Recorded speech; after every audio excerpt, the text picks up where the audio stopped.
Haunted hospital.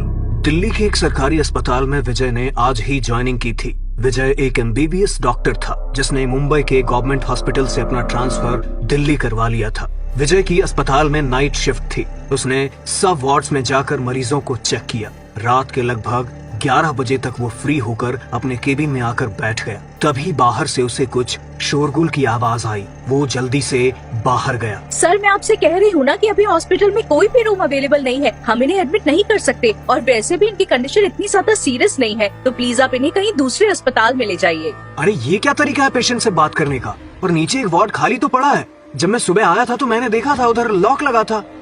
नहीं sir, वो ward तो बंद है, पर वहाँ किसी को एडमिट नहीं कर सकते। क्या बोल रहे हैं आप? क्यों बंद क्यों है वो? और अगर इमरजेंसी है तो क्या प्रॉब्लम है पेशेंट को वहाँ शिफ्ट करने में? ये सरकारी अस्पताल है, ऐसे कैसे 4 मरीज को एडमिट करने से इनकार कर सकते हो तुम? हाँ ठीक ही तो कह रहे हैं वो। जब डॉक्टर को कोई प्रॉब्लम नहीं है तो आपको क्या प्रॉब्लम है? आजकल ये वार्ड बॉय खुद को अस्पताल का मालिक समझने लगे हैं। देखिए आप समझिए, उस वार्ड की चाबी नहीं है हमारे पास और उसमें अभी काम चल रहा है, तो किसी को शिफ्ट नहीं कर सकते।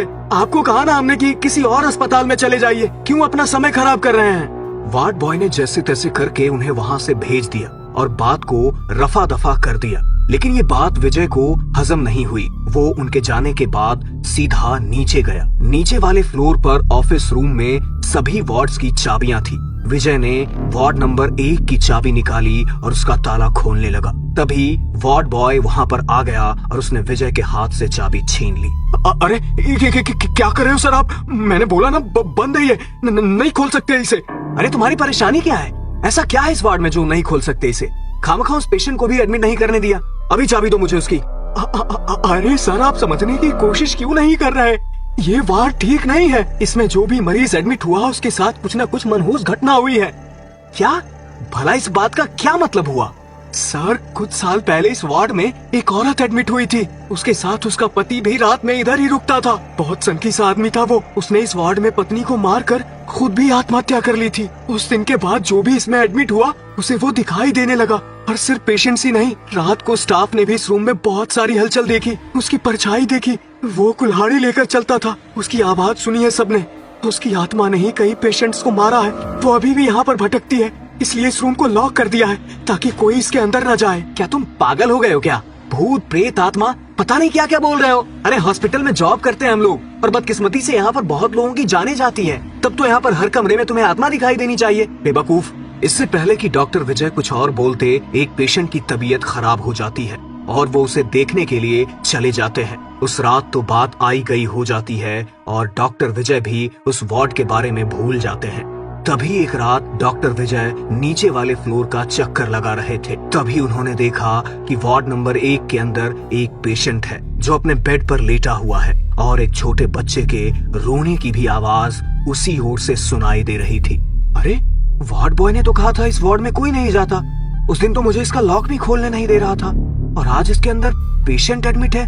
लगता है कहानी सुनाकर मुझे डराने की कोशिश कर रहा था। डॉक्टर विजय वार्ड के अंदर की तरफ ही देख रहे थे कि दरवाजे पर लगे शीशे से उन्हें अंदर एक आदमी बिस्तर पर लेटे हुए नजर आया, जिसने डॉक्टर विजय को अपने हाथ से अंदर आने का इशारा किया और इन्हें देखकर अजीब सी मुस्कान दी। डॉक्टर विजय हंसते हुए वार्ड का दरवाजा खोलने लगे। तभी वार्ड बॉय वहां आ गया। सर, यहाँ क्या कर रहे हो आप? मैंने मना किया था ना इसे खोलने के लिए। अरे लेकिन अंदर। इससे पहले कि डॉक्टर विजय कुछ और बोलते, अस्पताल की लाइट फ्लिकर करने लगी। वार्ड बॉय जल्दी से डॉक्टर विजय को लेकर वहां से चला गया। लेकिन अब डॉक्टर विजय के मन में ये बात बैठ गई थी कि वार्ड बॉय जरूर मस्खरी कर रहा है। इसलिए डॉक्टर विजय ने फिर कभी उससे उस वार्ड के बारे में नहीं पूछा।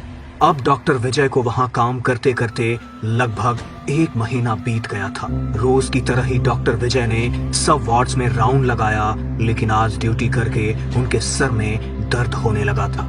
अरे यार, थोड़ी देर के लिए आराम चाहिए मुझे। कहाँ जाऊं? अरे हाँ, शायद नीचे वाले वार्ड नंबर 1 में कोई नहीं है, वहीं चला जाता हूँ। थोड़ी देर आराम कर लूंगा। डॉक्टर विजय रेस्ट करने के लिए नीचे आ गए। उन्होंने ऑफिस रूम से वार्ड नंबर 1 की चाबी ली और ताला खोलने लगे। पहले तो बहुत देर तक ताला खुला ही नहीं, जैसे तो सालों से बंद होने की वजह से जाम हो गया हो। लेकिन काफी देर तक कोशिश करने के बाद वो ताला खुल गया। डॉक्टर विजय दरवाजा खोलकर जैसे ही वार्ड के अंदर गए तो पूरे वार्ड में एक अजीब सी ठंडक थी। अरे यार, खामखा इस वार्ड को बंद रखते हैं ये लोग।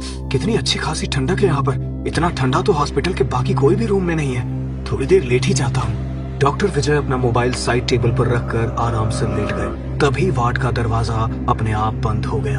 उन्हें वहाँ लेटे हुए अभी कुछ मिनट ही बीते होंगे, तभी उन्हें वार्ड के बाथरूम से नल चलने की आवाज आई। अरे, ये पानी चलने की आवाज कहाँ से आ रही है? अभी तक तो सब कुछ बिल्कुल शांत था। डॉक्टर विजय उठकर बाथरूम की तरफ गए तो देखा कि नल चालू है। उन्होंने नल को बंद कर दिया और वापस आकर बिस्तर पर लेट गए कि तभी लगभग 2 मिनट बाद उन्हें फिर से पानी चलने की आवाज आई। अरे, अभी तो मैं नल बंद करके आया था, फिर से कैसे चल गया? डॉक्टर विजय फिर से उठकर बाथरूम में गए।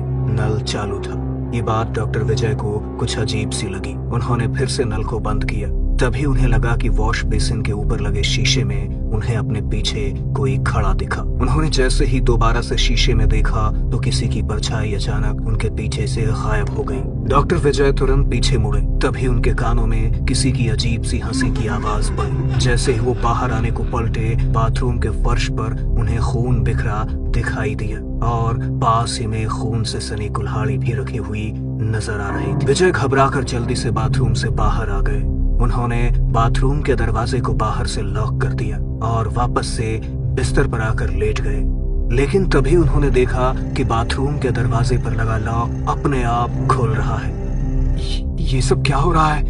कहीं मेरे सर में दर्द की वजह से तो मुझे ऐसे अजीब अजीब से भ्रम नहीं हो रहे? पता नहीं, लेकिन मुझे इस रूम में बिल्कुल भी अच्छा नहीं लग रहा।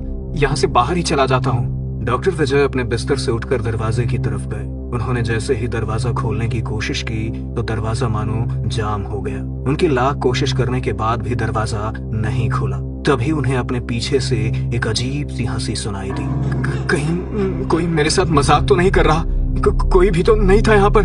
तो फिर किसकी आवाज आ रही है मुझे? धीरे धीरे वो हंसने की आवाज और भयानक हो गई। दरवाजा न खुलने पर विजय ने पीछे मुड़कर देखा तो जिस बिस्तर पर वो खुद लेटा हुआ था, उसी बिस्तर पर एक सफेद कफन ओढ़े लाश पड़ी हुई दिखाई दे रही थी। उसका पूरा शरीर खून से लथपथ था और आंखों की पुतलियां बाहर को निकलकर आई हुई थी। मुंह से लगातार खून टपक रहा था।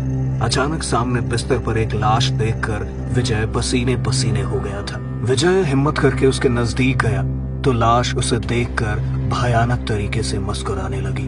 अचानक वार्ड की लाइट्स भी फ्लिकर करने लगी। अपनी आंखों के सामने ये नजारा देखकर विजय की जान हलक में अटक गई थी। वो जोर जोर से मदद मांगने के लिए दरवाजा पीट रहा था। कोई है? कोई है? प्लीज मदद करो मेरी, ये दरवाजा खोलो, हेल्प! डर के मारे विजय का पूरा शरीर पसीने से भीग चुका था। वो अपनी जान बचाने के लिए जोर जोर से दरवाजा पीट रहा था, लेकिन कोई भी नीचे वाले फ्लोर पर नहीं था और उस वार्ड के पास जाने की तो कोई हिम्मत भी नहीं करता था। इसलिए कोई भी उसकी आवाज नहीं सुन पा रहा था। डर के मारे विजय की आंखों से आंसू निकल गए। अगले ही पल जैसे उसने अपनी पलकें झपकाई तो सामने बिस्तर पर अब कोई नहीं दिखाई दे रहा था। मुझे वहम हो गया है। लगता है इस वार्ड बॉय की बातों का मेरे दिमाग पर असर हो गया है। सब ठीक है, मुझे किसी को हेल्प के लिए बुलाना चाहिए। डॉक्टर विजय खुद को नॉर्मल करने की कोशिश कर रहे थे। वो जाकर साइड टेबल से अपना मोबाइल फोन उठाते हैं और वहां पर खड़े होकर अस्पताल के किसी स्टाफ को फोन नंबर सर्च करने लगते हैं। अचानक से उन्हें अपने हाथ पर एक जकड़न सी महसूस होती है। ऐसा लग रहा था जैसे किसी ने मजबूती से उनका हाथ पकड़ रखा हो।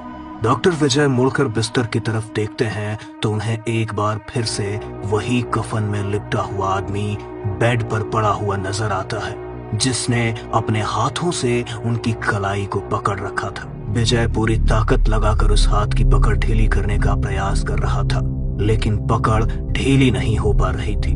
खुद को बचाने के लिए विजय अपने हाथ पैर चला रहा था। तभी उसके हाथ में फायर एक्सटिंग्विशर का बॉक्स आ गया। उसने पूरी ताकत से उस बॉक्स को लाश के सर पर लगातार 5-6 बार दे मारा, जिससे उसका सर धड़ से अलग होकर बिस्तर के नीचे जा गिरा।